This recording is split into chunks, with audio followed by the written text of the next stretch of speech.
Mm-hmm. Mm-hmm. Hello, hello, hello. Good evening to everyone that is watching today. Um, I am so happy that we are all here. Thank you all so much for joining us. Welcome to Purpose Over Pain podcast. I am your host, BJ. I have my resident co-host who I am loving every single day, Miss Tiff. How you doing, Tiff? I'm wonderful. Good to see we sharing the mic. We got a little bit different. Oh yeah, oh yeah. So this is our episode. This is our Father's Day episode. Y'all know that as I represent for the ladies, I'm also gonna represent for the men. I am non-biased sometimes. That is literally the exact meaning, like opposite meaning. Non-biased, that means all the time. Hey, sometimes and then sometimes you got to pick a side. Like but hey, not you know what to expect. You know what I'm talking about? But today is the episode. It's our Father's Day episode. This one is for the Zaddies. I got a couple of Zaddies in the building. No. So today we're gonna discuss the misconceptions of Black fatherhood. We're gonna, try to figure out how we can maybe get these kids back on track. We're gonna talk about a lot of stuff. So I kind of prepped them and primed them a little bit earlier, so I think they know what to expect. Um, still don't. But let's go ahead and introduce one by one. Go ahead. Will Prince. Can Beats. You can join me every morning at the Can Period. Beats breakfast sandwich. Just making sure I drop that in there. Absolutely. Hey, I'm just going to use every opportunity I can. Listen. I am not against it. We support and promote here. Right. Ty, aka Ty the Guy, aka Mr. Etc. Okay. It's your boy Dougie Fresh, aka Hollywood Trippy, 1/3 of NWO podcast. And the period. So thank you, fellas, all for joining me here. This is a new little setup that we got going on because we wanted to make sure we can fit everybody in. So I definitely appreciate y'all for being here and taking y'all time. So all of the fellas here, of course, they are zaddies. And let's dive right into it. So as I was looking at, I was kind of looking up the misconceptions of Black men, the misconceptions of fathers. And the main thing that I read was the biggest misconception is that fathers, Black fathers, are not as active in their children's lives. And with their counterparts, white men, Indian men, Mexican men, and it really stood out to me that when looking at those statistics, you actually saw that Black men are ranking on top. You all are very much more involved in your children's lives, much more than what society would like us to believe. How do you all feel about that? I'll take it first. Well, first, it's an old narrative because probably most of us didn't have fathers, like active fathers, the way that people view it right now. But anybody that I hang out with right now are very active in their kids' lives. So that's the first thing. It's an old narrative, maybe 70s, 80s, 90s, as far as the 2000s and up. I would say that statistic is more based off what they classically call marriage, and that the father is in the home, right? So they consider a father being in the home with the mother being more active, when typically, some of my white friends and some of my friends of other races, their fathers was in the home, but their father was working.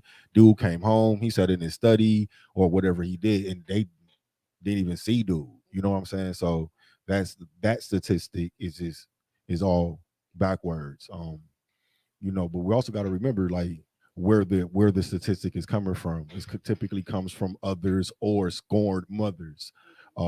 Like, hell, I can talk about one of my situations. I'm not gonna put her name up out there, but dude, she fights tooth and nail to keep me away from my son because of whatever she feeling. So sometimes those situations also playing a role in it where, how can I put this without sounding jaded or angry? Mm-mm. Where that affects that narrative, because let's say she gets a survey. Oh well, how active is the father in it? Or he goes to court. Like how active in the father is. So it depends on whether or not the father can go to work, or if the father ends up in jail because he's behind on child support because he's being put on child support. There's a bunch of different reasons for those narratives that are out there, but 98% of it is all inaccurate.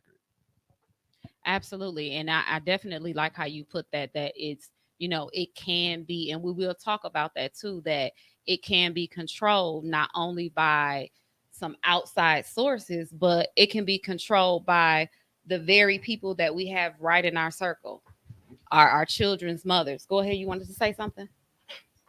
Um, being a former school administrator, I was an administrator of a couple of schools where I would see more fathers than I would see mothers, specifically black fathers, dropping kids off, picking them up, coming to conferences and whatnot. So I was privy to seeing that way before that misconception was revealed.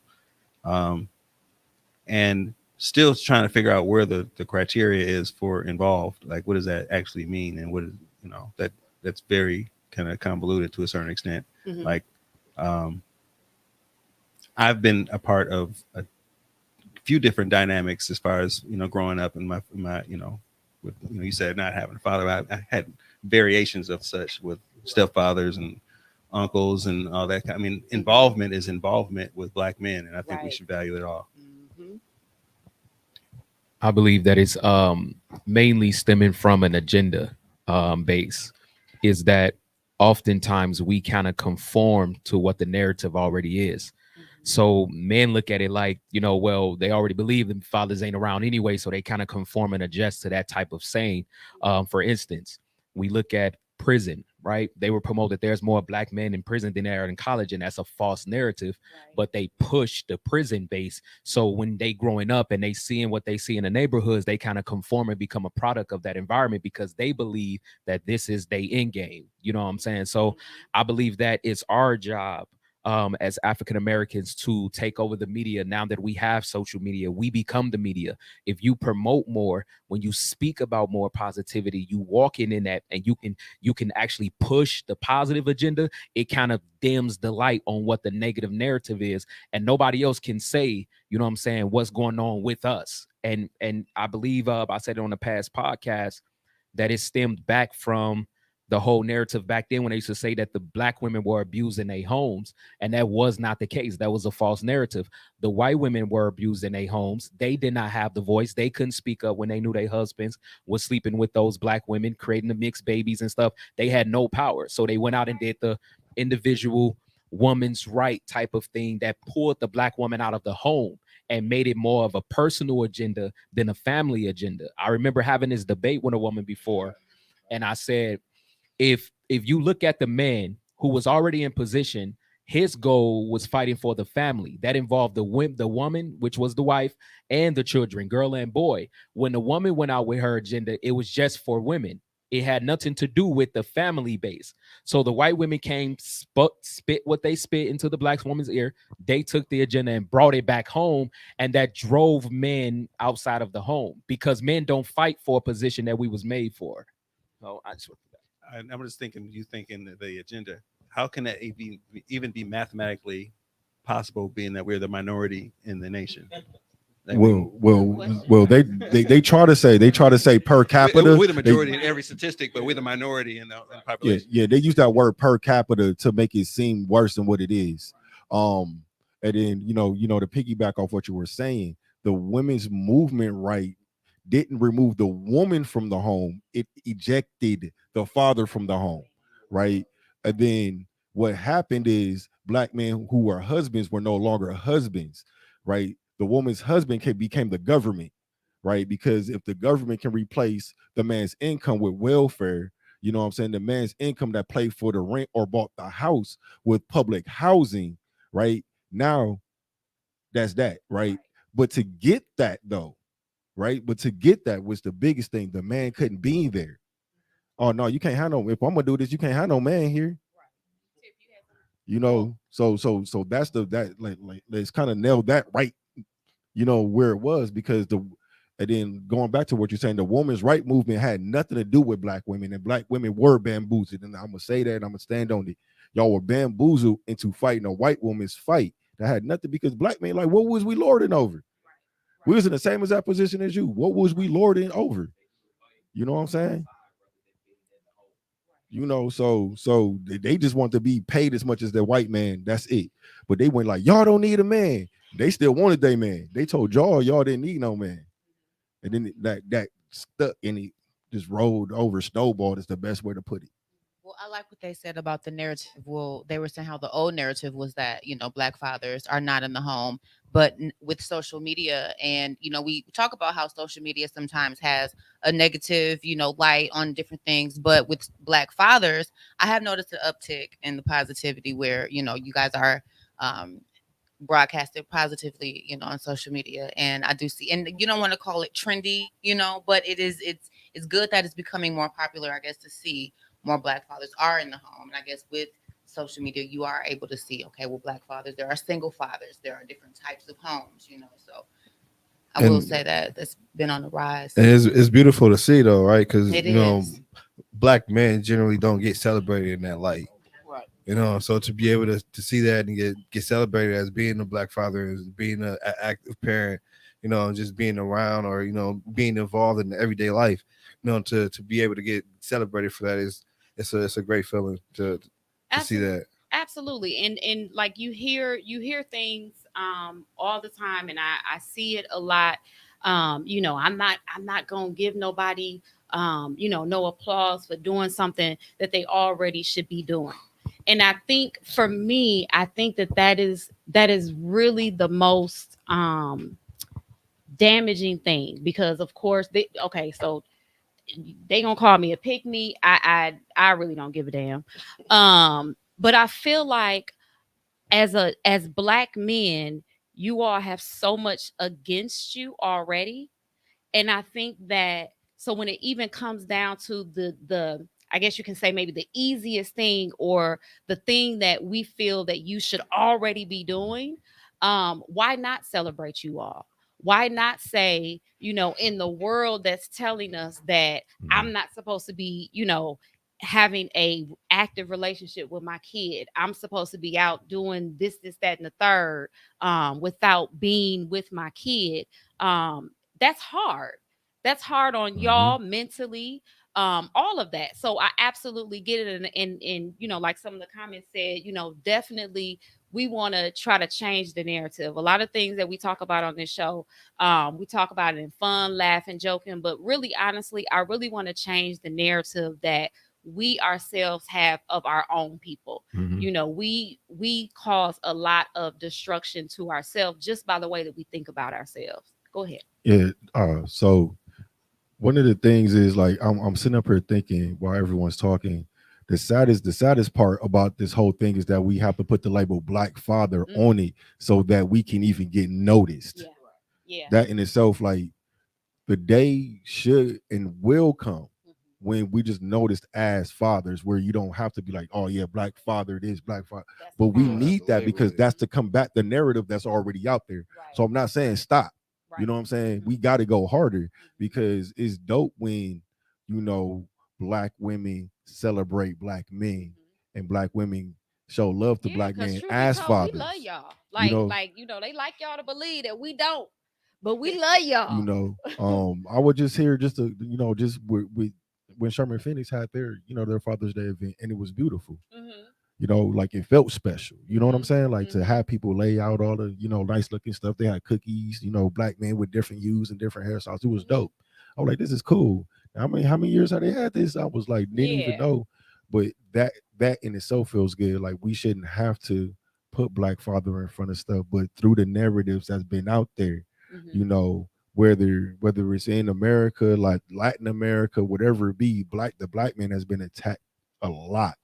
And especially their fatherhood and their strength. We've been made to look stupid, look like the clown, look like we're lazy. Most of us just smoke weed all day, or we be in the house. Like, now I can probably say we all know Yeah, the The gigolo. gigolo. Uh-huh. Or back, you could go back as far as the 70s and 80s with the welfare pimps. Yep. You know what I'm saying? Yep. And I could probably say we all know at least one. You know what I'm saying? Like dude that stayed at the home or had an Mhm. uncle that was a welfare pimp. But for the most part, most of the men that I knew were stand up dudes. Mhm. Even the ones that were hustlers, they would stand up men when it came to their kids. And when it came down to their kids, absolutely. Oh, so The question was, what is a welfare pimp? I'm putting one of my uncles on blast right now because he had 15 kids, um, and not like dead ass. My uncle had 15 kids, and the purpose of the welfare pimp was to have have have women have babies with women, and then since they couldn't be in the home, after a certain age, welfare would stop providing for the child. So they would actually make bargains with women, have kids with the women, so they can get a portion of that money. So my uncle had 15 kids with like six different women. Well, you learn some shit every goddamn day. I Yeah. listen. No, like Y'all when ain't he never heard of said it, welfare when pimp? he said it, I Is that kind a of Chicago thing figured. only? Like I think so. I understood exactly what that's a Like, Chicago. You from the city too, then, so you get it. okay. Okay, Well, see, okay. I figured what you were saying, but not to the capacity of I'm gonna have a couple different 15 babies. Yeah, I wasn't thinking Yeah, my that uncle to had that 15 kids. extreme. God damn. Yeah. I mean, Yeah. but also there were women They were willing. who would pimp the welfare system in that manner. Oh yeah. One of my best friends growing up, like, and Mhm. like we can hop off of this in a minute, Mhm. but his mom and legit, this is one reason like why they don't get along today. I'm not gonna blast him on this because I know he watches this podcast. Mhm. He gonna be Hey. upset with me, but his mom had his sister and his brother, you know what I'm saying, in intervals because when he hit 8, you know what I'm saying, the city stopped paying for him. Mhm. You know what I'm saying? So to keep her place to She stay, had to to get keep a that babysitter. money rolling in, Mhm. you know what I'm saying, so she can get a check and feed Mhm. them. She hollered at a dude. She was like, "Yeah, we got to ball the dude life, little buddy life. Like, man, I just need to get knocked up so that I can keep this going." That's So like interesting. those things happen. Yeah, like I need a Like it kid. I need it to give me a kid. So and we Hey, I both in feel our that. 40s now though. Like that, right, like it's shit like that happen. right. Shit like that happen. That's You know what I'm saying? I'm from the crazy. trap, man. My That's bad. Like crazy. I'm from Green Greens, bro. I don't know what y'all did, but I'm from the Greens, man. That stuff happened. I mean, and It I happened. might know who you talking about because I got a best friend in Chicago, and her daddy is from the Greens, And and he and all got they about 20 and something kids. I We promise gonna you, talk and later. I all guarantee listen, that me and you know him exactly. and I all know who you four of talking his about. siblings, they all 8 years apart, like dead ass serious. Like this is not a game. They 8 years apart. No, no, don't Okay, start with a V. I because got I a was gonna cousin whose say, name started because with a V, yeah. but he no longer here, bless his soul. Okay. All Yeah. right. So, okay. So when we talk about, and one of you all touched on it where, you have the mother of the child who makes it extremely hard, for you to even deal with your child, um, and have a relationship with your child. So you guys don't know. I was in a relationship with someone who actually had custody of his children, Mm-hmm.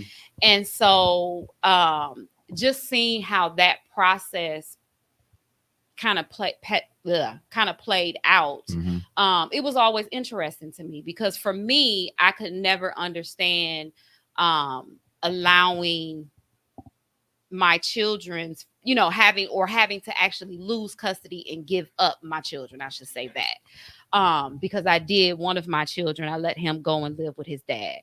Shout So out to you for that. That Shout was out to dope. you. That's yeah, I that's mean, dope. That's absolutely. valid. I feel like, I would much rather have, um don't give me no money, come and get them. And I have Right. four, and Mm-hmm. I have three fathers, so Mm-hmm. you know what I'm saying, come and get them. Don't, you know Mm-hmm. what I'm saying? I'm straight over here. You know what I'm saying? Because what I'm getting is McDonald's money. You know what I'm saying? Just come and get them. We straight over here. So when you have a mother who is on some bullshit. I'm just gonna call it what it is. Thank you. How do you deal with that? Like mentally, like how do you deal with that? Because I know it has to attack your mental Okay, first off. before I talk, anybody else got a difficult baby mama up here? Because you Yeah, know we got a story. my So what does that look like when they're being difficult? What does that look like I don't think specifically it's the for you? same for every dude. Right. Like some dudes got crazy baby mamas. Mhm. Some dudes just got like my baby mama is not crazy. She not gonna come and bust my ties. She ain't gonna pull up on me with no girl. She could give two fucks less who the hell I'm fucking on. As long as she know it ain't her. You know what I'm saying? But her thing is she know I love my child. She knows I love my baby to death. So everything she does is purposely going to be exclusionary. You know what I'm saying? Exclusionary. I think that's the Mhm. word, right? Mhm. And I think So that's even more damaging. so I mean, even when it came, because my youngest son, he has autism. Mhm. You know what I mean? And I want to be involved in that. I couldn't get none of that information. When I tried to get it, well, she made it difficult. You know what I'm saying? Right. Um, she didn't allow me to get them for like no holiday, my birthday. She didn't answer none of my phone calls for like 3, 4 months straight. You know what I'm saying? Now her family on the other end, they thinking like, oh, this nigga a bad daddy. Mhm. This nigga a bad daddy, right? Mhm. And then once we got to court though, Mhm. it was a totally different story. She was like, "Oh well," the judge literally asked, "Like, well, where does the child be?" She was like, "At my house." I was like, "Well, to be honest, like, I got proof that I've been text messenger routinely all the time trying to get my child, and she didn't answer." Mhm. You know what I'm saying? So it's not for the fact of me not being there; it's for the fact that she hasn't been, answering the phone or replying to anything. Right. You Right. know what I'm saying? So now we have a court order to where, saying like along, and this is what they do to you in the system. As Mhm. long as you give notice. So I was like, all right, cool. I'm gonna give your ass a whole month's notice. These are the days I'm picking up my son. Mhm. You know what I'm saying? And then she tried to ignore it one time and I hit her. I was like, you do know that so like you gotta stand on your shit as a Right. man. Like you do know Right. you're in violation of the order, because like I could technically go to the judge and tell him like you trying to keep your child away from me, and that makes you a felon Mhm. Mhm. at Can I, that moment in time. can I Like, ask you something? yeah, So you got a court order. 'Cause I yeah. got one too. I got joint custody and Mhm. placement. Uh-huh. Right. So what does your court order look like? Do you have specifically a time that you get in, a time? No. So mine, like I could get my child whenever I want Mhm. to. Right. You just have to give I just got to notice. give notice. Mhm. Like notice. So I'm like, good notice is a week. Right. You know what I'm saying? I'm giving more than that. Mhm. And then since she tried to pull that card, she was like, well, no, we're gonna communicate through email and you can talk to my mom and my brother. Mhm. Now you got your mom and your brother on the same bullshit now. Right. You know what So I'm how saying? does So that so when you're dealing with that though, uh-huh. like because that's a lot. You know what I'm saying? Yeah. Especially when you have if you have multiple children and you have one where you're unable to see or you know what I'm saying, and then the other one you can get all of them and it's like you want to have your kids, like how does that affect you mentally? Like It's I a would think that it drain. would affect you on a daily it's basis. it's it's a mental Mhm. and it's spiritual drain. Mhm. Like I can't lie, because there's days like today, like I was supposed to have them today. I was gonna bring them on the podcast, Mhm. right?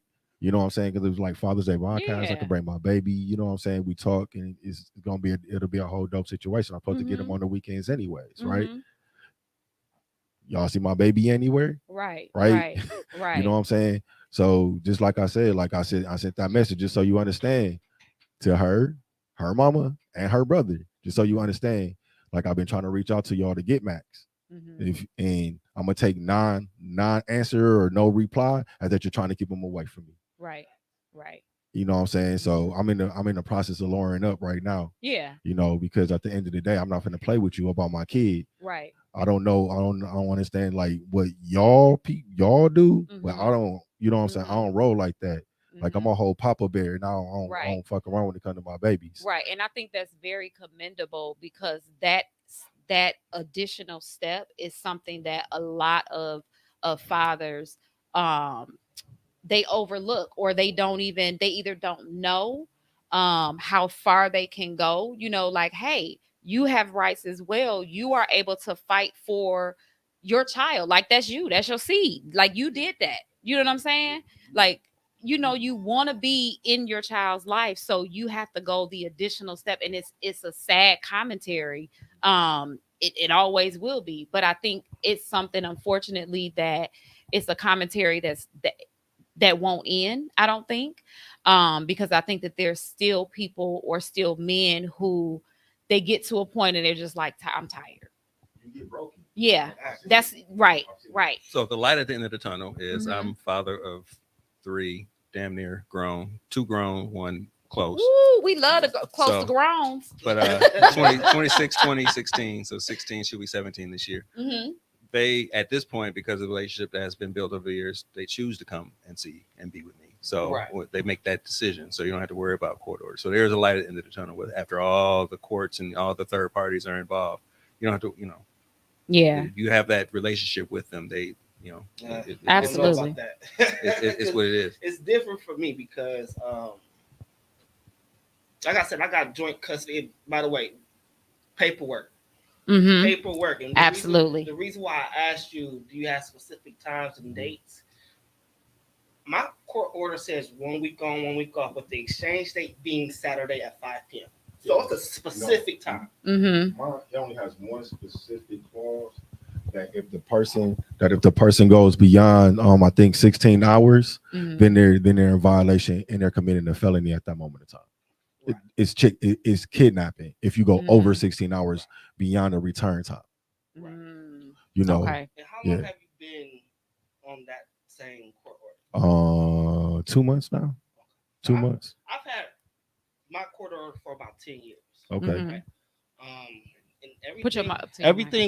everything in the beginning. It was all right. The reason that I took my BM to court, because it was my motion. Mhm. The reason that I took her to court in the first place is because she tried to use you're gonna have to take me to court. You're gonna have to do this. You're gonna have to do that. Mhm. And it was okay for the first few years and stuff like that. But even right now, like I don't have an address for my daughter. Mhm. I don't have a phone number. I've bought cell phones for my children. So And- this a really good thing about that. Once you're and it sucks that we got to get the court system Mhm. involved. Mhm. But the really cool thing about that is that you don't have to know where she stays at, because as long as she's in the state of Wisconsin, right? Wisconsin will find her. Absolutely. But she's not in the state of Wisconsin anymore.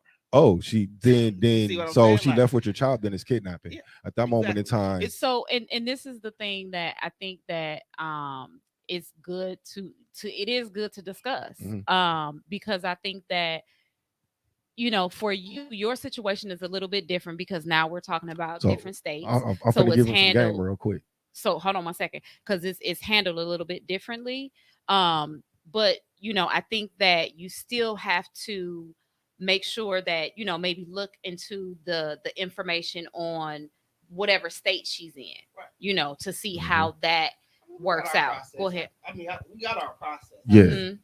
She might be watching, so I ain't gonna say everything. Oh yeah, we definitely don't. We definitely Yeah, don't you want don't you. But Yeah, we don't want you I'm saying like, too much. there's ways if you know certain information about your child.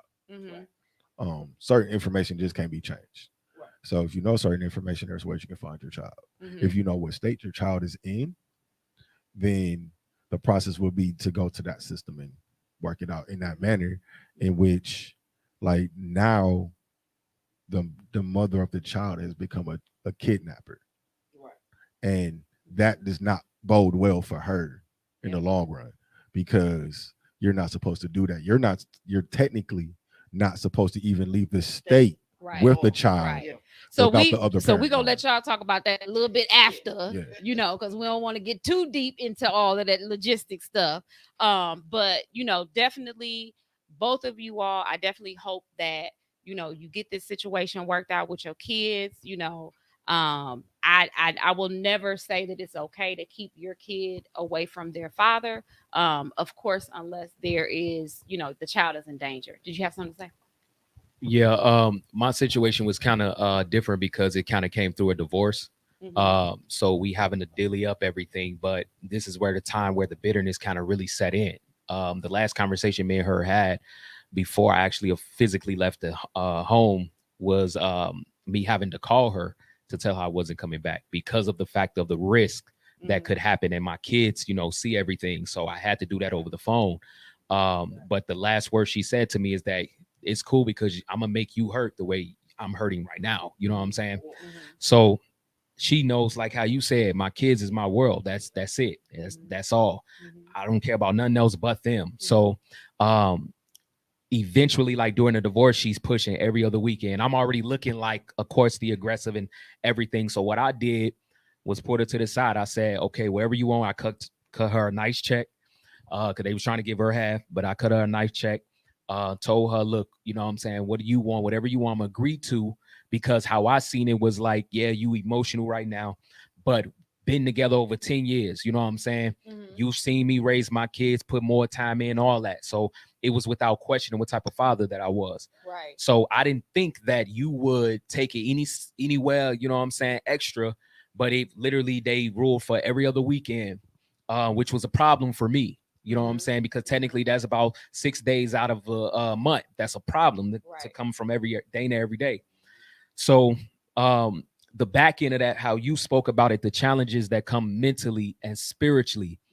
Mentally, for me, it put me in a bad space. I literally was in a dark place, mentally, very bad emotionally.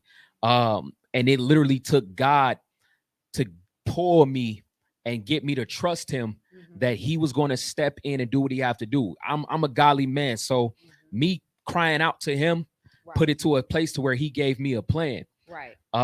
So he kind of, it was 7 years that I had to go through that whole battle. And I'm talking about calling to ask for my kids, thinking that, again, outside of this order, we good. My kids want to see, you know what I'm saying? I want to see them. So I can call you, say, yeah, I'm gonna have a kid. Can I have them?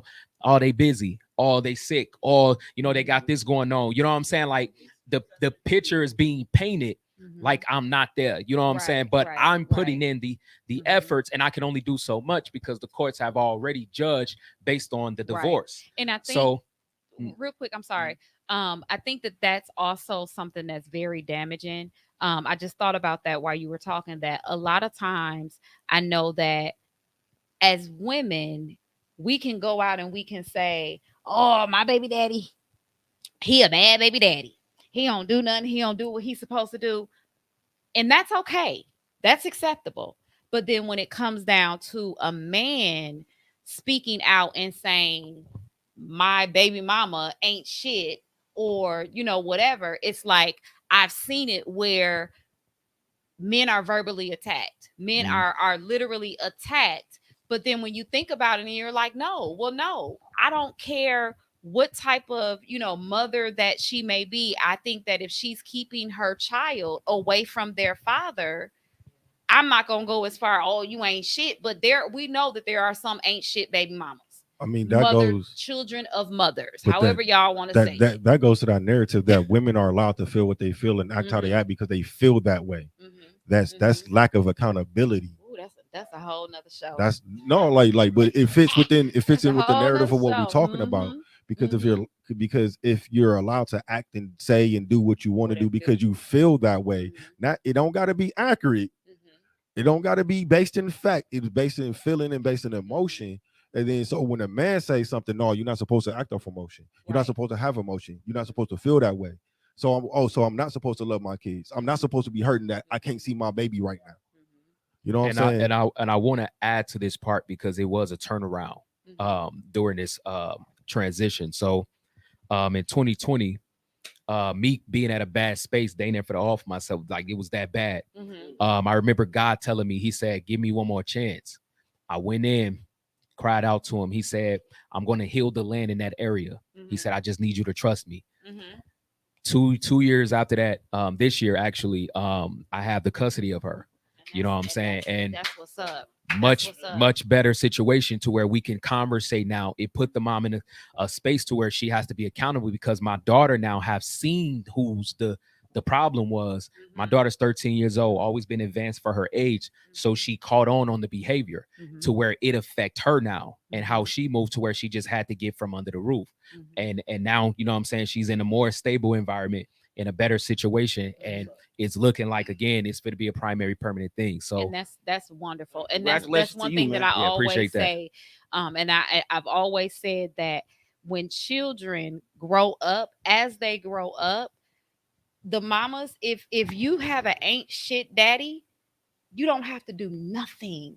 Literally, you don't have to do anything but sit back, because they gonna know.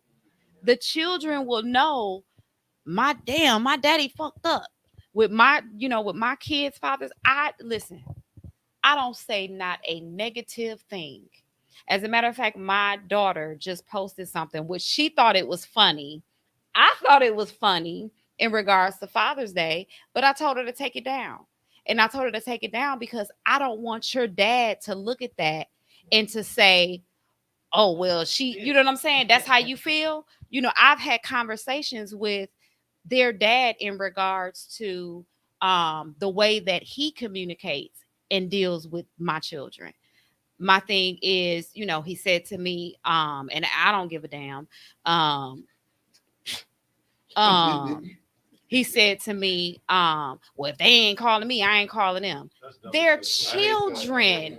And in I that hate that, man. moment, yeah, and That's in that crazy. moment, I was working.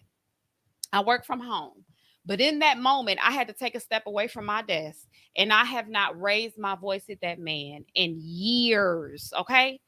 I had to tell him that is the most idiotic thing that you can absolutely say about your child. That is a child. You know what I'm It's saying? That is a it's child. 100%. That is your responsibility.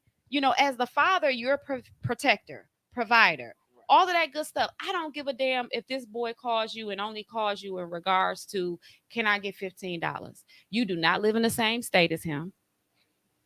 You do not have a relationship with him. You know what I'm saying? So at the very least, get a man of $15. And how was your day, son? You getting some cootie yet? I mean, something. You know what I'm saying? Give them something. Go Yeah, ahead. So, Come like, on. I think like first and foremost, that's 100% unacceptable. I hate hearing that because as a parent, it's not the child's job to Mhm. build that relationship. You should have Mhm. been building that relationship as they've been growing up, and then not have to worry about that later in life. Yeah. But it comes from a spot of black men wanting to be accepted, Mhm. right? They want that feeling of recognition, like okay, they do love me. You know what I mean? Mhm. They want to feel that, and I mean it's not making that accepting of the behavior, but it's just Right. that's just That's the explanation. Yeah, I get it. that's I the mean, thought process I see when it comes to that. Mhm. I'm a firm believer in the work that you put in when they're younger, Yeah. pay benefits when they're older. Yeah. Absolutely. And it was the craziest thing is that so my 13-year-old, right? Mhm. My oldest child, I paid for his phone. That little motherfucker never called me. Unless it's for some money or Right. they're gonna take them to the movie. So And like that's I read, kids. but they kids were like so like, but I don't hold that over him because I know he a child. So I'm like, all Mhm. right, cool. I'm gonna Mhm. call him. Hey, Bubba, Mhm. how you doing? You had a Mhm. good day at school? Mhm. What's popping? Yeah. You watching the new anime? Or you Mhm. want to slide over Daddy crib and we can watch that together this weekend? Mhm. Yeah, cool. That's my little buddy. You know what I'm saying? That like, well, then he sends me TikToks that he makes and shit like that. And he Yeah. asked me, "Is this cool, Daddy?" Because I ain't gonna lie, I'm from the hood, so my son is a whole geek, and Mhm. that shit warms my heart to death. I love it.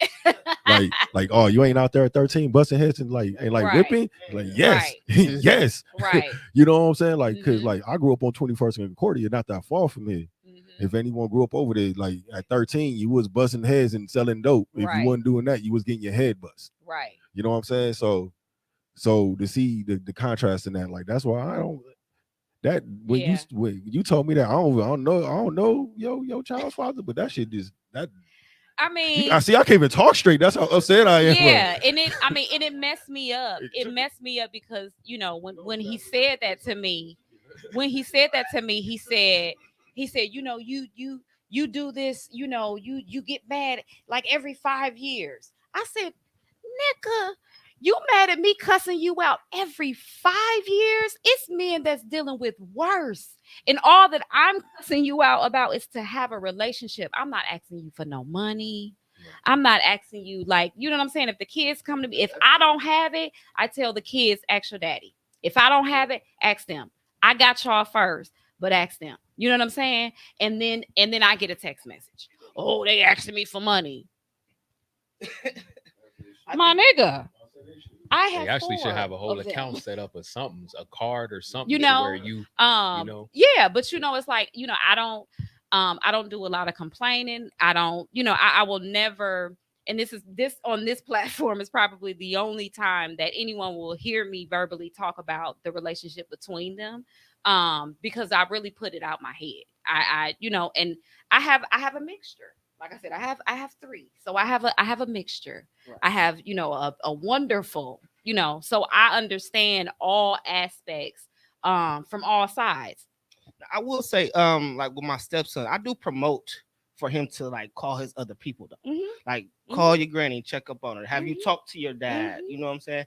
And right now, like his dad's not 100% there, but he's there. Like he know he Mhm. can call him, and he Mhm. will call him. So I do promote that side of it because Mhm. I think it is very important for the children to know their other family. I grew up. My mom made sure that we Mhm.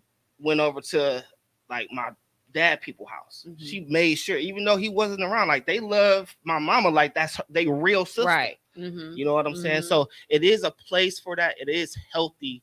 I don't think that people should be where it's like, oh no, the kids shouldn't have to call you. No, I think that you Mhm. should promote Mhm. for them to actually reach out. They need to know that they can go to that other parent for Right. anything that they need. Mhm. Anything Mhm. that they need. It don't necessarily have to be money. Because I Money. tell my daughter, Right. man, don't just call me for money, Absolutely. but you can call me for money though. Absolutely. You know what I'm saying? Absolutely. Absolutely. Call And me, tell me mhm. how your grades are. Right. Tell me how your Right. grades are. If you're going through something at school, if you're being bullied, I want you to be Mhm. able to feel comfortable with coming to me and say, Daddy, this is what's going on. Mhm. Because I might not know to ask certain Mhm. questions. Right. If everything just seem all right, Right. I might not know to ask that. And Mhm. sometimes you just gotta push them to speak up on things like that. Absolutely. And that's something, I definitely do. I definitely, and the oldest two, they're share the same dad, and this is the dad, but they share the same dad. And I always, even with my son is 17. Have you talked to your dad? Have you called your dad? Because again, I'm not going to be the one to contribute to tearing down your dad. He gonna do that on his own. You know what I'm saying? Even with the situation with my biological father, he did one of the probably worst things that he could probably do. And even still, my mother um made sure that, did you talk to your dad? You know what I'm saying? Even though I have my thoughts about that. But I know that having that relationship with him in a time when I may have needed it would have been a lot more helpful to me as far as how I deal with men, and things like that. So, with that being said, I want to take a turn. I want to take a turn because we see often that with dating and with dating women who are single mothers. Um, I know that for me, I've heard a lot about one of the things that one of mine said to me was, "Nobody's ever gonna want you." You not true. You know. Okay, so that depends on the situation. Mm-hmm. Because it's cool because I want the woman that I'm with to have kids because Mm-hmm. then she understands what it's Right. like when I have my kids. So she's not on my ass because I'm not on the phone with her when I got my kids. Mm-hmm. There is an asterisk to that. I got a whole story. Mm-hmm. Don't say shit. I felt his eyes roll. Talk about it. When here you I go. felt his eyes roll. That's why I turned around. And he did. I And got a he baby did. mama. Oh, She ain't shit. this one ain't got shit to do with the baby mama, but she's a baby mama, just not mine. But where was I going? Because I that threw everything off. But I want her to have children Mhm. because Mhm. like that lets me know, you know what I'm saying? Like if you got kids and you got too much free time, that means either you don't give a shit about your kids or someone always has your kid. And I ain't fucking with that because I ain't fucking with no woman ever again that does not have her child. You know what I'm saying? Mhm. And I broke that one cardinal rule, Mhm. and motherfucker, do I regret it right now? Yeah. You know what I'm Yeah. saying? Like, Because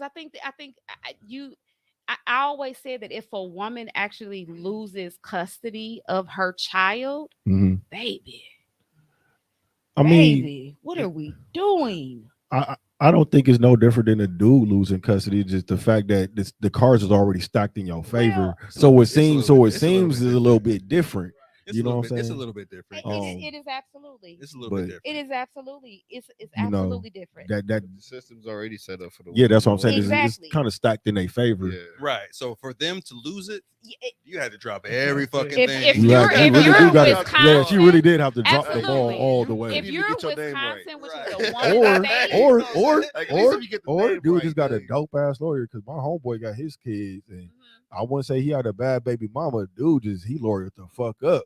Like and them and I lawyers mean, work that they work yeah. that work. And it may just be a situation like I don't know. I know the situation that I know about personally.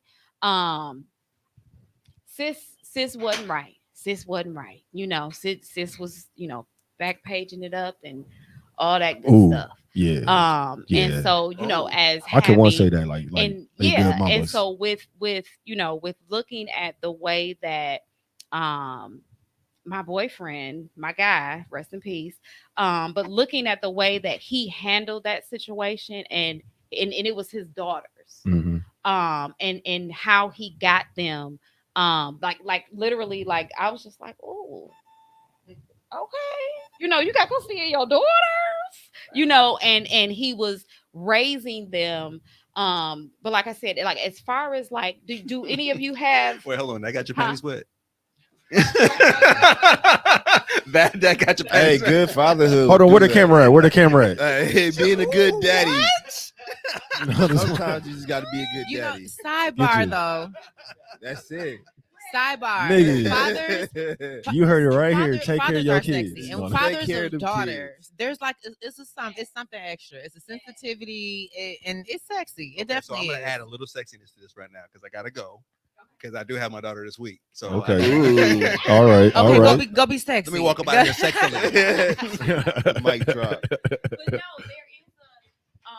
when you see a man with it. Thank you.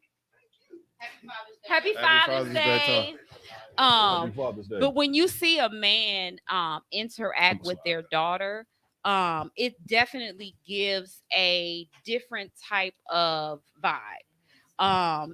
When you see the father, because you have your boys and you can go out and you can play and you can jump and you can run, but then you have your daughter and she wants to paint your nails. She wants to color your tattoos. She wants to, you know what I'm saying? Like I just used to look, and when me and him got together, his daughter, his youngest one, she was 6. And I would, do her hair and stuff like that.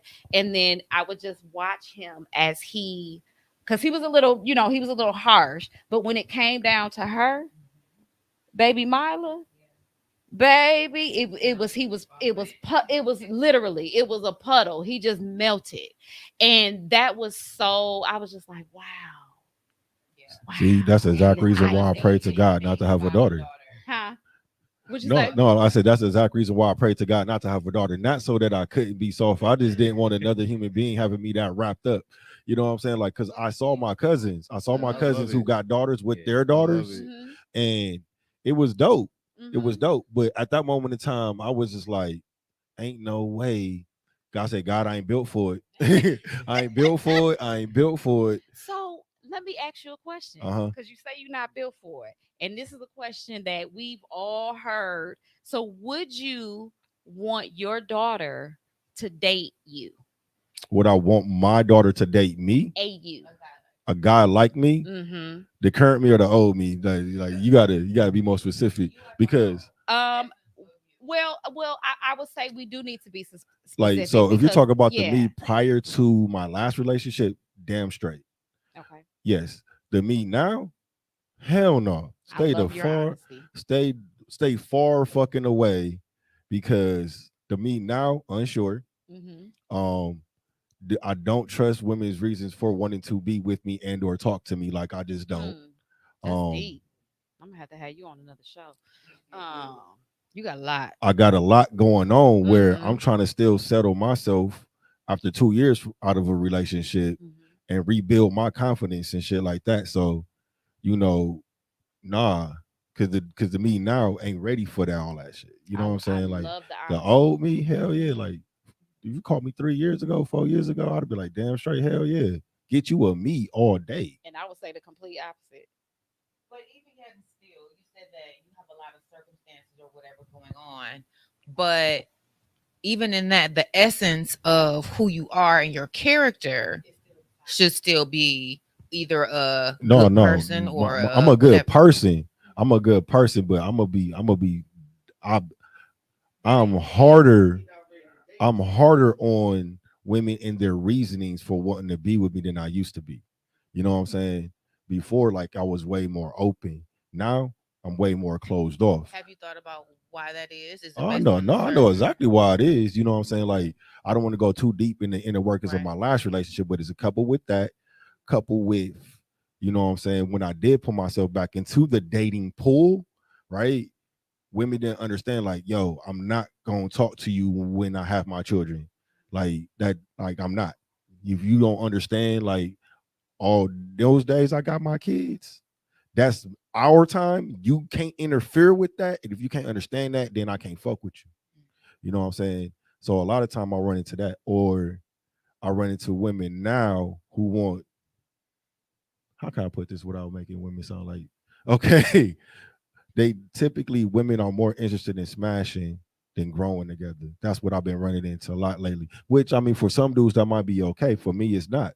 You know what I'm saying? Granted, if you own that and I'm on that, that's cool. But once I cut you off, don't get mad and say that I ain't shit. Because that's all you really offer. If all you're gonna offer is pussy, that's all I'm gonna take.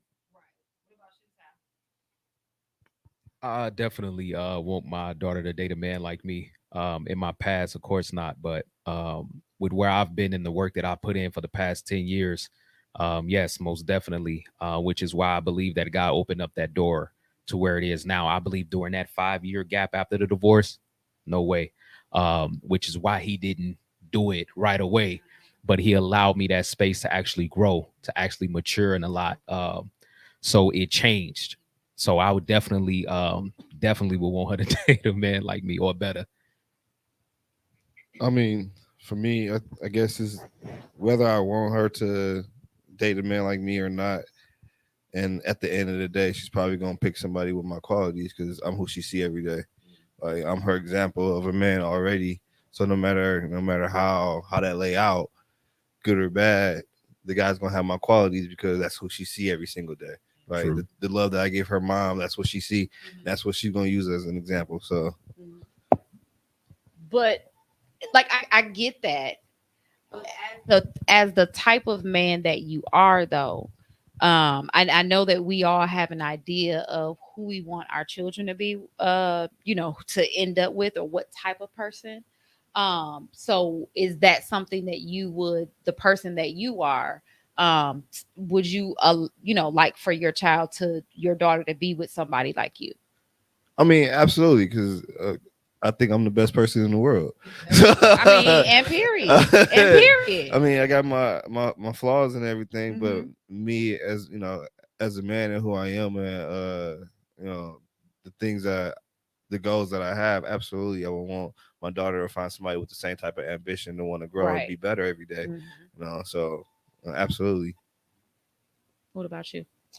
The best version of me, yeah. Mhm. Like you said, I mean, we all got our flaws. It's certain things that I would tell her to not put up with. Right. You know what I'm saying? But Absolutely. um, all of us, I mean, we wouldn't be here if we wouldn't good men. Mhm. We wouldn't even be Mhm. sitting in these seats right now. So I Mhm. think we all look at it ourselves like, no, we can definitely Some stand up raise fellas. Mhm. children and Right. all this type of stuff. So absolutely, I would love for my daughter to Mhm. date somebody like me. And I love that. I love that, that you all are great daddies. You know what I'm saying? Like, and that you fought for your children. You had some. Oh, I was gonna ask. Finish your thought. Though. You good? So I was gonna ask, how do you guys feel about being a stepfather, or have you had any like positive or negative experiences with that at all? My my current situation is like that with the step kids, and um for me, I treat them like my own. That's it. There's really no difference. pour into the girl just as much as I do my daughter. Same thing with the son, teach him, how to be a man, etc. And it's working out very well. I say this very often to a lot of people that know me. When it comes to being father, that's the most confident area that I'm confident in.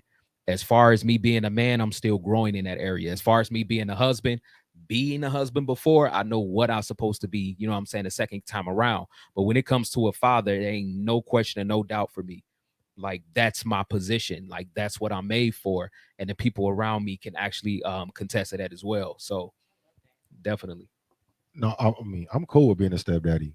Like actually, from my last relationship, I actually miss my stepdaughter.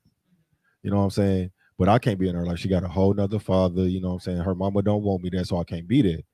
But like, I hope that I made a positive impact on her because I mean, when I got into her life, her grades were bad. She was failing. You know what I'm saying? School, like, and I put her on that track to where like one day I had to let her know, like, dude, you're not dumb. Right.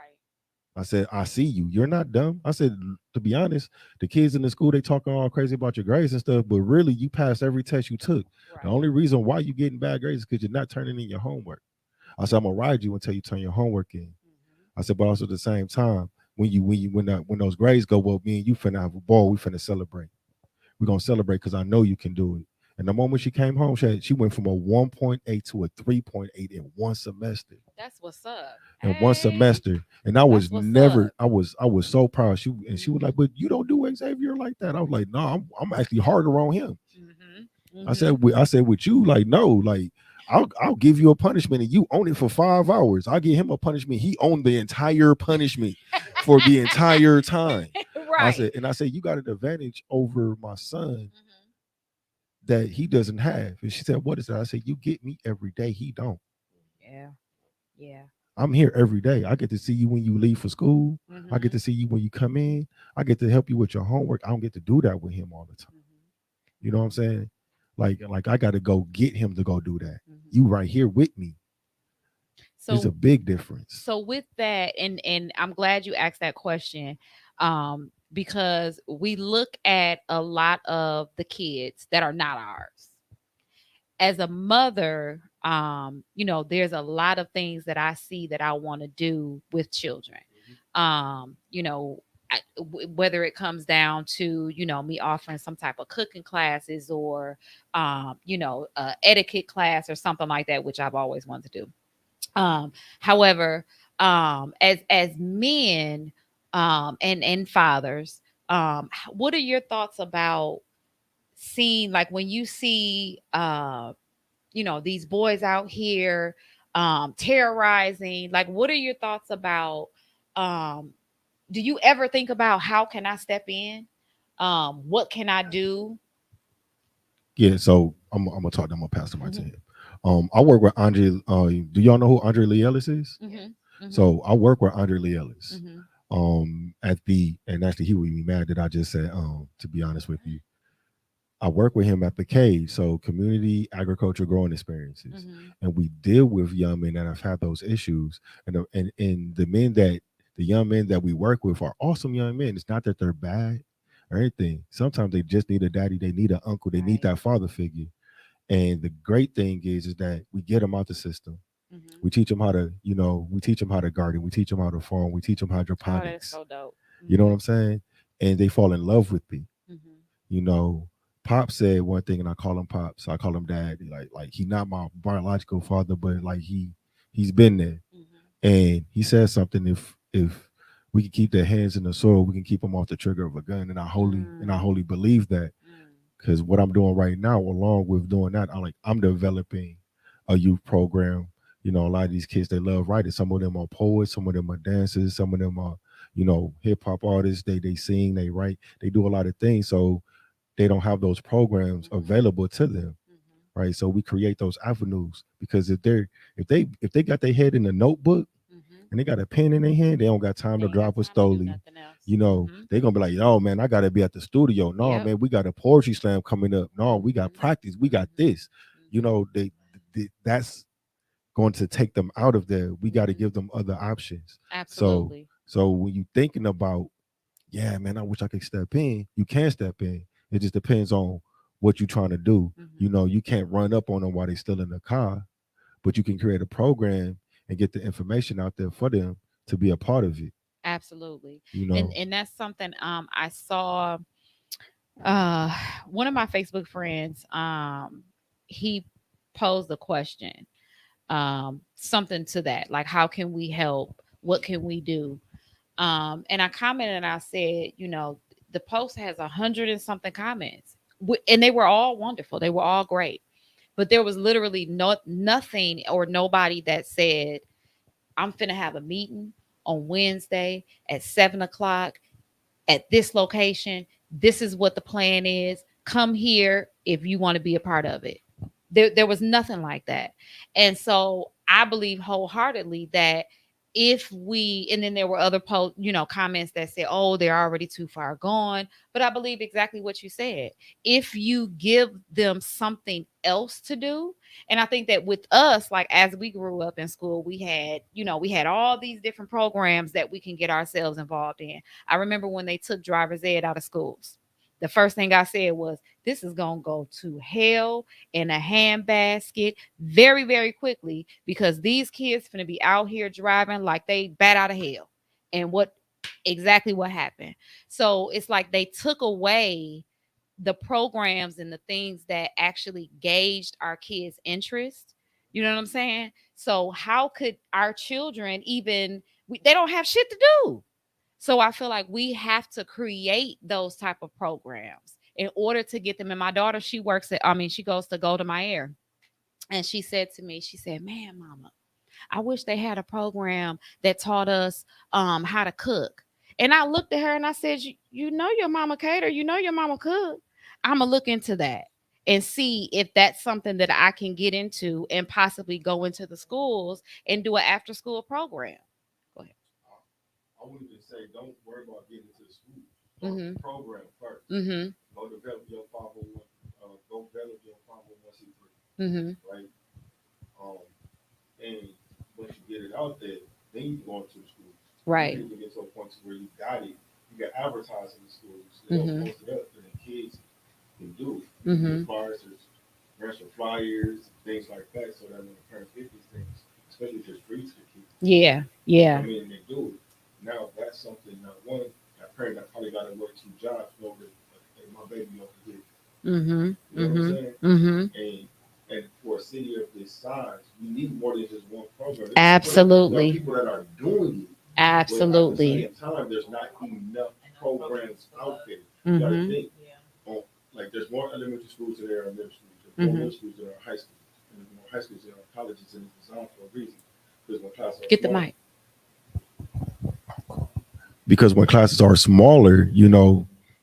the children get better retention, Mhm. right? So what we need is we need more people who want to be involved instead of Mhm. looking for other people to do it. Right. Get Right. get off their ass and do it. Mhm. Um, Mhm. like people like the Fatherhood Initiative. Like without that, there'll be fathers without it. But we need more programs like that for Right. me. You know what I'm Mhm. saying? There's a bunch of programs for a lot of stuff, but if you notice, the people that are on the back end of the burner are men and children. Mhm. You know what Mhm. I'm saying? Mhm. So you got a ton of programs for older people. You got a ton of programs for women. You got minority things, but you don't have anything specifically aimed Specifically. at children. You don't have anything specifically aimed. Well, not a lot of things specifically aimed at children. Not a Mhm. lot of things specifically aimed at men. Mhm. So now people are trying to scratch their heads like, man, so this dude wants to do good, but how can we get him to a point to where he's doing good? All Right. these kids want to do good, but how can we get them there? Mhm. You know what I'm saying? Mhm. We're looking externally for the help when we need to be looking internally for the solutions. Mhm. Absolutely. Absolutely. Did you have something you had to say? Um, I think y'all pointing out it's a structure issue. Mhm. It's a structure issue. There's no one that provides that structure to set it up, execute it. That's what we're looking at right here.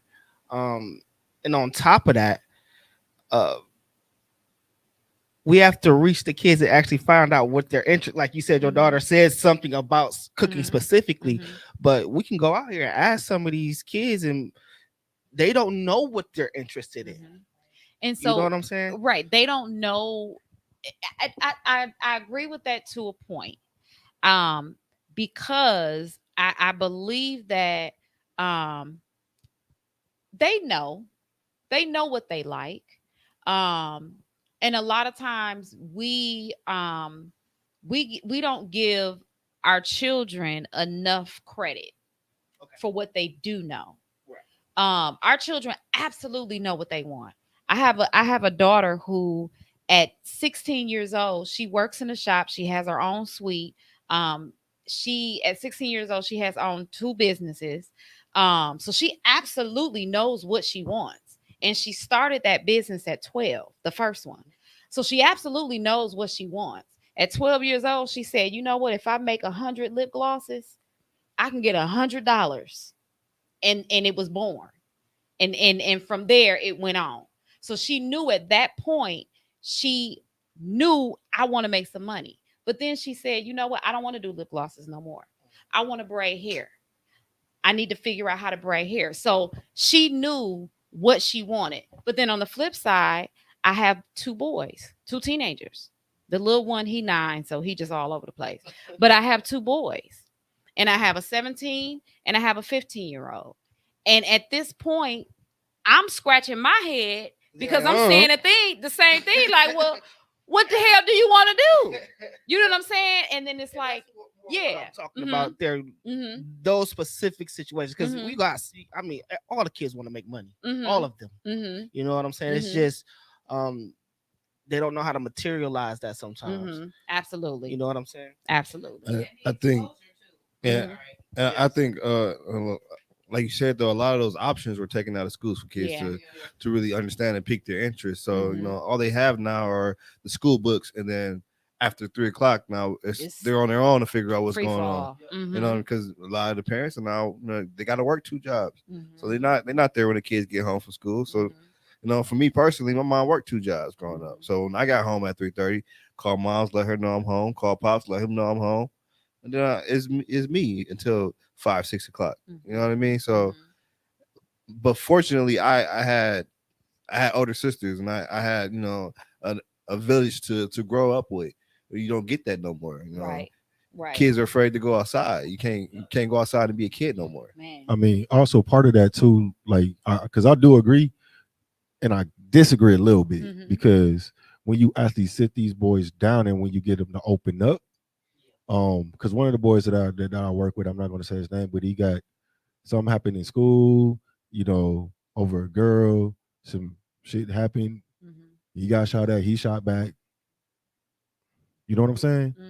And um, you know, when I was first talking to him, tight lip. I don't know, I don't know, I don't know. But after talking to him, like, yeah, man, you know, I like to rap, I write, ooh, I do this, I do that. You know, I'm interested in this and this and that and the third, right? Then they open up, but you really gotta show them that you give a fuck. Yeah. Because Yeah. sometimes, Yeah. you know, if they feel like you don't give a fuck or they feel you too busy, they're Yeah. like, well, shit, if I tell them anyways, what they gonna do? You gonna how you gonna help me? You know, because they at that age where they starting to question things and they starting to think, right? As part of, you know, with the village go, yeah, that we don't see that, Yeah. but sometimes we do see like negative effects on the village. Mhm. Um, where the kid they might got that uncle, they might got that auntie, they might got a big brother, they might got a big sister, right? You know what I'm saying? But what is big mom? You know what I'm saying? What is mama doing? What is bro doing? What is sis doing? You know, like a lot of time, like the first person who put a gun in my hand was a family member. The first person who put a blunt in my hand was a family member. You know what I'm saying? The first person who told me go Jay a girl when I was like 12 was a family member. You know what I'm saying? So Jay a girl. I'm just being honest. Like I'm giving it like it was. You know what I'm saying? Like so you're influenced by your environment as well. So not only that, we got to figure out, you know what I'm saying, like, all right, cool, you're in this environment, you really not cool in it, but you're adapting to it. Right. Right. Like I go to Evolve Church and PK said something, Pastor King said something that was like mind blowing to me at the time. Right. And it's something that I knew, but it never really registered to apply to my life. That when you apply something into a toxic environment, only two things happen. One, it either dies in that environment, or two, it adapts to that environment and becomes toxic itself. Right. Mm-hmm. Right. So what happens is typically we grow up in toxic environments. We're growing up in toxic environments. We become toxic ourselves, and we begin to destroy and infect everything else around us. It's kind of like if Absolutely. you put a rotten apple next to good apples. Mhm. I hate to use the Mhm. term, you know what I'm saying? One Mhm. bad apple spoiled a whole bunch, but that's a it That's literally yeah, happens. yeah, You know what I'm and saying? yeah, and that So literally explains what's happening in our society right now. In so just regards to a lot of stuff. yeah, so just as a father, those are the things that I Mhm. think about. I'm like, Mhm. dang, so how can I help my community that I was once a pariah to, Right. right? Mhm. Two, and how can I help young men heal Mhm. and young women heal, Mhm. in a manner in which that's gonna be healthy for them. You know what I'm saying? Right. Right. And how can we facilitate that? Mhm. So those are the things that I think about because like if your home environment is toxic, right? The things that you do outside of it can't be. Exactly. You know what I'm saying? Mhm. And we got to find ways to get them into that because, you know, the first person I got drunk with was a cousin. You know what I'm Mhm. saying? Wasn't a friend. Right. It was a Right. cousin. Right. Like, man, drink this. Like, man, Mhm. I don't drink. Absolutely. I'm 17 and I play football. I don't Right. smoke. I'm 17 and I play football. You know what Right. I'm saying? No, Mhm. go ahead, go ahead. You know what I'm saying? Mhm. Then after a while, you want to be cool with your big cousin. You want to be cool with your auntie or your uncle or So I'm gonna go whoever. ahead and do So I'm it. gonna go ahead and do it. Mhm. Now it becomes a part of your life. It becomes a part of your routine. Mhm. And I think that's the first thing. That's literally the first step. Is that we have to look within ourselves when we are and be honest with ourselves when we're dealing with children. And I don't give a damn how old they is. Like I told my son, when you get goddamn 18, you still a child. I'm gonna be able to go outside. No, the hell you're not.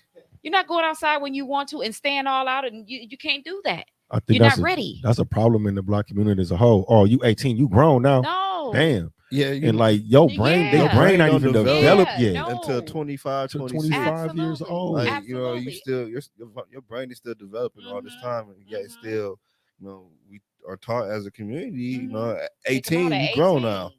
Yeah. Get But out the but house. literally we're the only ones that do that though. Yeah. When you look at Indian families, their children stay in that home until they're getting ready to get married. Why? Because when that woman leaves the house, she knows how to wash clothes, she knows how to cook, she knows how to clean, she knows how to do all that stuff that requires her to be a wife. When that man leaves the house, he knows how to pay bills, he knows how to provide all of that good stuff. But it's only us, and I said that before, I'm not kicking my kids out at 18. And god damn it, listen, if you not, I'm going to prepare you. I'm going to try my best to prepare you, and I'm not going to hold you back, and I'm not going to stifle you. However, baby. But we the only people also that glorify, like they I won't say glorify that make fun of those people that stay in it. Like you hear it in Mhm. songs. Oh Mhm. yeah, like you 21, you still in your mama's house. Mhm. Mhm. You know Yeah. what I'm saying? Like Yeah. you could be 21 living at your mama's crib, building your credit, you know what I'm saying, Yeah. in college, You got saving, still you stacking to got buy a Yep. that Yep. financial crib. Yep. stability growing You behind know what you, I'm saying? Yep. I Instead literally of just going had this out there conversation the other day and with my trying to mom. figure out what the hell you finna do with yourself. Mhm. What's the other side? My philosophy is, and it don't have to be right away when you're Mhm. 18, but I feel like every child or young adult should leave home for a certain period of time. It don't have to be Mhm. long, and we can do things. No, fam, because once you leave, you're not coming back. And see, that's I'm the just, thing, I'm and just, that's the I'm just. because to me, you can always come back home. You can always come back home, even if it takes for us to, set them up for Mhm. 6 months worth of expenses, a Mhm. year worth of expenses, Mhm. if that's what they choose to do. But going out there and experiencing the world Mhm. without mommy and daddy, I think that is a very important thing to But do. that's two different things, though. That's two different things because whereas for me, I yeah, yeah, for me, That's I want called my college, bro. kids to but that no be, but that does not mean that you're actually kicking them out at 18 and saying you got to go. What that's saying is that I want you to experience what life has for you.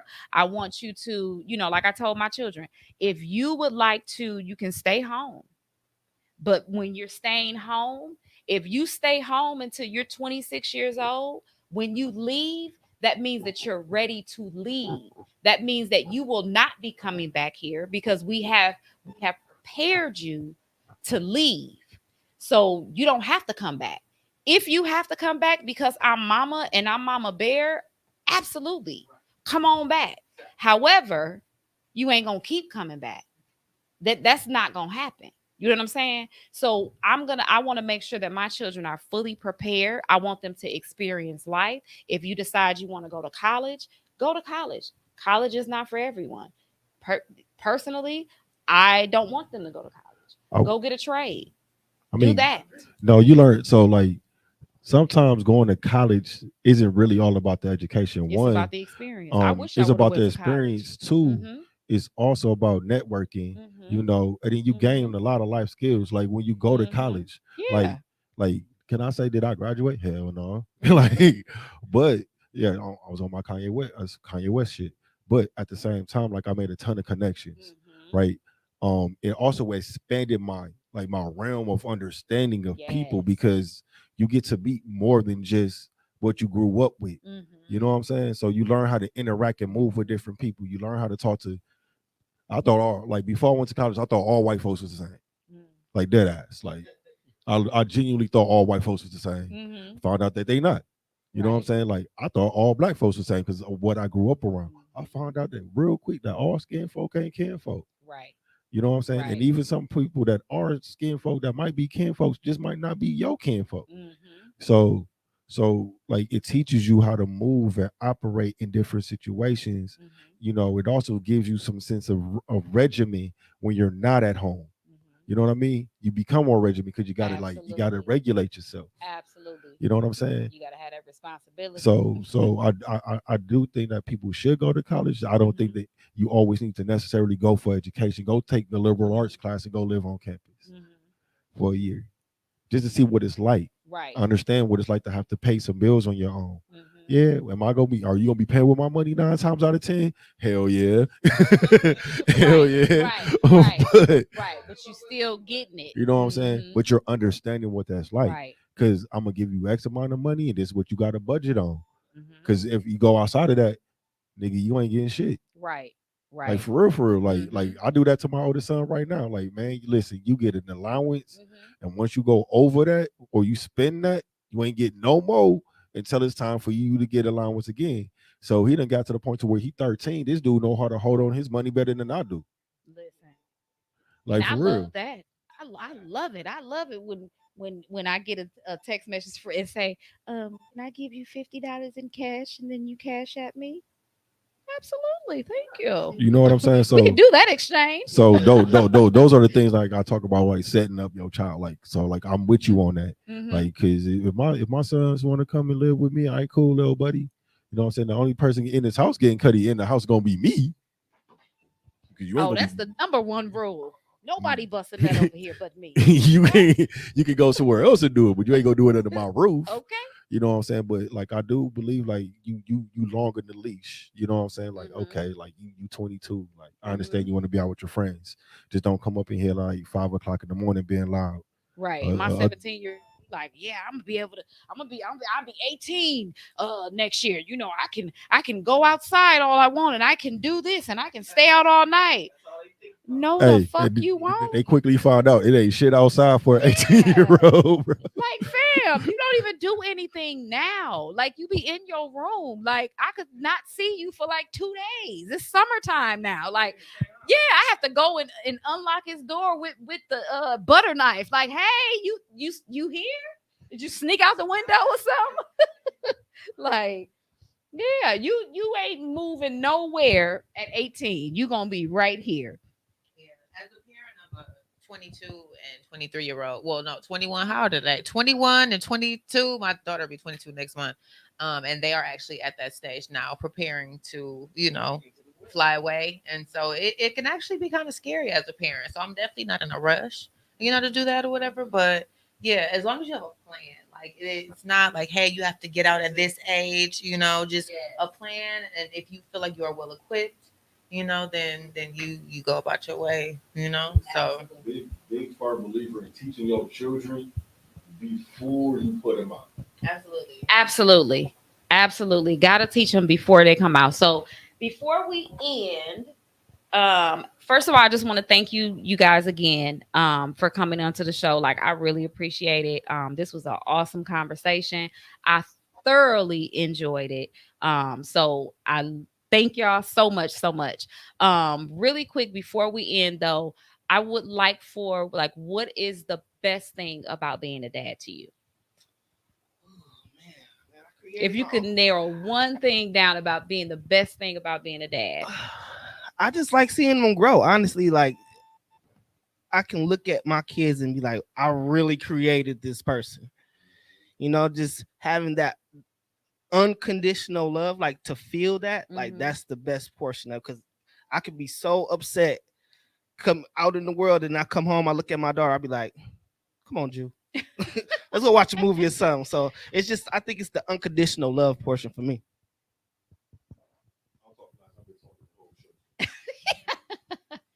For me, it's being able to experience, like being able to experience black girl joy from a third party, being able to witness that and be like, I gave her that, right? I took my daughter to Peppa Pig World for her birthday, and like just being able to see her excited and really enjoy that moment. And we watched the videos back together, and she's like, "Oh my god, I love Peppa Pig World," and like just being able to know I gave her that feeling. That's for me. That's the best part of everything. Oh, that is so wonderful. And you like, little do you know she's gonna remember that in those moments. And you're literally setting the stage for how she and what she expects from a man. Go ahead. For me, one of the main things was to give my children identity. Mm, That's the biggest absentee when it comes to fathers nowadays. In terms of, you have now fathers in the home that actually not invested into their kids. Something that God had showed me is that the first thing that he allowed men to have was the power to give identity. After he made Adam, he gave Adam charge and authority to give everything that he just created the identity, even women. And with that, it's power in that.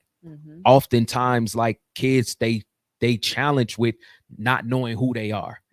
And it's hard when you don't have the fathers in the home. Remember back then when fathers was in the home effectively, we had Martin Luther's, we had Malcolm X's, we had men who were men who was fighting, men who was doing what they had to do the way it's supposed to be done as a man. And now with the absentee of the father in terms of the effect, the investment, they don't have those role models anymore. You know what I'm saying? To the point to where they're in their lives. Like he said, family is going to get you first. Those are your first examples, and they're an extension of your home. If you around the influence, you're affected, and they would give that identity. And in me knowing that if I don't give my child identity, the world will. Absolutely. And I'd rather that I do it. So that's the joy that I see the most out of that, that I can leave a legacy, that I can say, they passing that on. So that's powerful. That's absolutely powerful. Yeah, they said what I was going to say. I mean, I don't have a daughter, so I can't give her a black girl joy. But the biggest thing for me is just it's all those little moments. So like, um, the craziest thing is like watching my sons grow up. Like one day, like I'll look, and then the next day I'll look and like they done got taller. They done learned something new. My 3-year-old who's autistic, just hearing him talk now for me is the joy. You know what I'm saying? Like I ain't know he knew how to say orange. Like he was saying orange the that's whole huge. day. That's He can huge. count. Yeah. You know what I'm saying? So those are the things that bring me joy. When it was with my oldest son, it was watching him mimic me. You know what I'm saying? Like, yo, I got to be real careful. You know what I'm saying? Because like I have this effect on him. He sit like me. He talk like me. He'll walk around and brush his head because he see me doing my waves. Like, okay, that's cool. Like I've had that.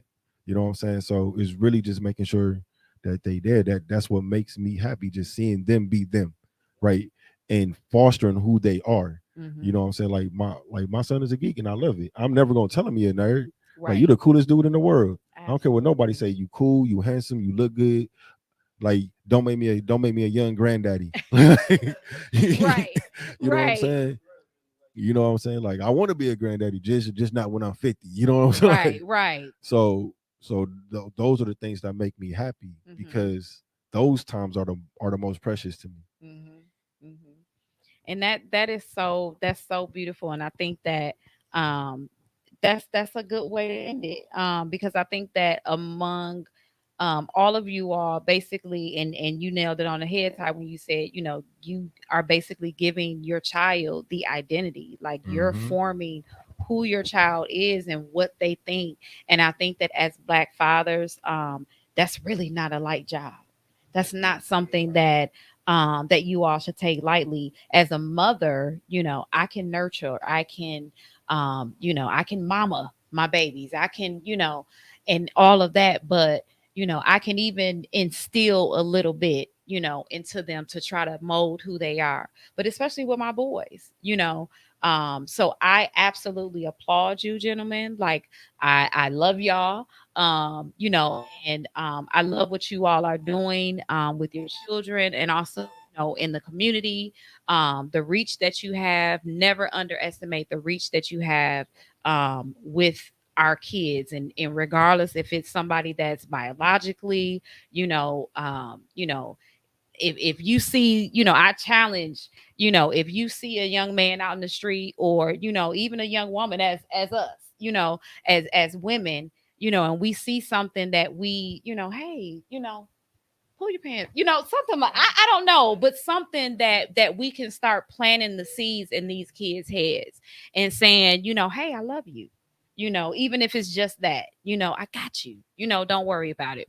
But thank y'all again so much for joining us. Those that have joined us and are watching, I so appreciate y'all. See you next time. Peace out.